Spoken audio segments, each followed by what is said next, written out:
Joe Budden Network putting out that heat, baby. They really broke it down on this one, man. A lot of people don't like the so-called gender war topics, but there's certain nuances that were made, pointed out rather, in this discussion on False Empath on Patreon. People really need to take heed at what's really going on when it comes to what people expect in relationships between male and females. Salute. A lot of dudes don't run their households, and they're okay with that. Don't know how. Y'all keep trying to sneak that in. Yeah, y'all making money now.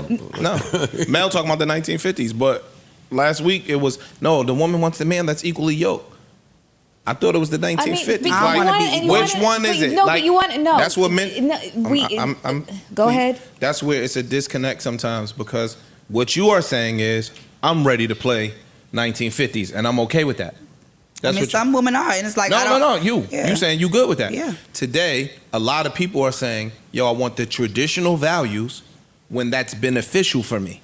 Right. But I want this new independent new wave thing when it's beneficial for me. Yeah. So you can't say, "Yo, I want you to pay all the bills as the man," but then I want to be outside at 3 o'clock in the morning because grandma didn't do that. Right. And grandma could cook the fuck out the pie. Grandma just didn't only go to Philippe's, my nigga. You get what I'm saying? So, and the rich people, they got nannies and house cleaners now. Niggas come clean your house every week. So what we talking about? Nah, that's facts. I'll dap you up to that. Oh, you're not dapping that? Oh, all right. I thought we was agreeing with him. The conversation becomes so convoluted because we continue to talk about ourselves and gender groups as monoliths. There are some women that want to be traditionalists. In 2023, in 1993, in 1973. There's some women where that is just what they want. And then there's other women who want their independence, who want to be able to call their own shots, who like being a part of the workforce, who go to school to be taught a certain kind of profession. They want to be lawyers. They want to be a careerist. You know, women, first of all, we couldn't even have bank accounts without a man's permission as of 1976. Like, no, but that is a very important fucking factor in this conversation when we talk about women and our sense of professional independence. There was a whole group of women who couldn't wait to enter the workforce because they weren't allowed to do so. No, nobody outside of me, you, and Corey. Nobody here was born in 1976. But it doesn't matter. So these new women, they don't know that. A lot of them, not all, and I'm not fighting you. A lot of them don't even know that existed. That's not the point. So that's not leading their train of thought. Convenience is leading their train of thought. What I'm trying to say, it has only been, in the grand scheme of time, it has only been a short amount of time in which women have been a part of the workforce. Could own property, could have a job, all of that. Exactly. So to have this conversation about women and wanting traditional values when it's only convenient for them and that sort of thing, look, I'm a woman who has been working since she was a girl.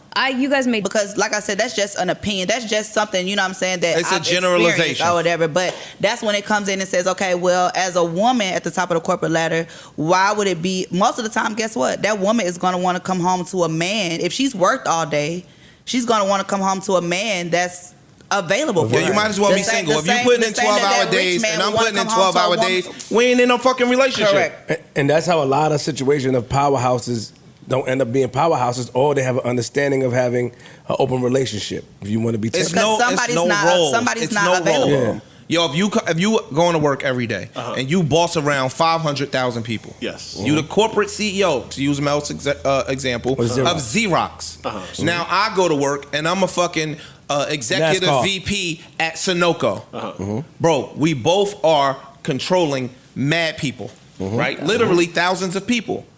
Who the fuck want to come home and be butting heads? Who said? Oh my God! Let me you explain create these narratives that don't even fucking exist. That's not. You are wrong. What if she's the CEO of Xerox and he's a fucking famous novelist who works literally his job is to work from home and come up with creative shit, and he can and kids are there and whatever else. Like, the scenarios you create are so like I was using them in corporate. They're so limited and so boxed in. There is no room for any areas of like gray in that concept. Cool. So stay where you are. Success. I'm gonna use your narrative. Success is always I'm gonna use yours. Yours. Executive level, Mel's CEO, narrative was CEO of Xerox and a bus driver. I Why the fuck can't the CEO of Xerox example fuck right with the bus now. driver I'm talking if he's a about good what you parent? always do. If he's a good parent, she said a bus driver. Yeah. The nigga is the lady's the CEO of Xerox. The man is a bus driver. He got good dick. He takes care of their kids. Oh my God, He the cooks good dick food. thing. He do all of this shit. He's a good man. Yeah. She make enough money for both of them. He's a good fucking man. Yeah. Why is he not equally yoked with her? Because she's more financially stable for him. So I flipped the thing and said to Mel, why is it not the same if we in an equal new age society where women couldn't work, vote, and all that other shit? Why when a man make money do you not look at? You know what? Do you not look at the situation and as I the said same? and I said this. You said the roles are no, different. and I said this before, and I stand by it. You may know a couple of guys who are like, I'm okay with my woman bringing home the majority of the bacon. Let me tell you something comes from in my the- own personal the lived man's experiences, from the lived experience of a lot of girlfriends, and from the lived experience of a lot of women who talk about this. Being with a man who makes less than you oftentimes does not work. Why? Because Every man ain't a monolith, Mel. I didn't say the fuck they were. Every man not a monolith, Mel. I said I'm using a lot of different women's lived experiences. Yeah. The ego cannot handle it. So Joe at this point was basically off camera, but you can tell he was cooking up a thought to come and lay down to, basically rally the troops, get everything back in order. And he did a very good job of shutting the bullshit down. This part, and y'all cooking. But my only problem with this is when the man makes more and the woman still is making money, 9.5 out of 10 women always say, my money is my money and your money is my money. Mm-hmm. And if that existed when it was the other way around, then the man would never feel insecure. If the man could also say, That's a great point. I never thought of that. My money is my money, and your money is my money, is too. our money, or my money, then no man would ever He's deal not a with pimp. that. That's not true. No. You mean when he's making less, or when he's When making he's less? making less. When he's making less. But the goalpost moves when the guy is making less. That's why this is such a great debate that y'all are That's a having. good point. I But never even it's thought of that. irrelevant to me because the rules change depend on who's making more. And so that's you saying that and that's what I'm saying. women got great jobs and they're making all this money today? What does that mean when the woman is not down to take on the role of I get the money. Financial provider. Like I've come in here and talking about couples, the white couples, the couple, the hedge fund people, where the woman said, you know what, I don't want babies. I'm not having babies. I'm building this empire. This is my husband. He stays home. He takes care of the baby. Yada yada yada yada. But that percentage is not grand. Right. So it's like.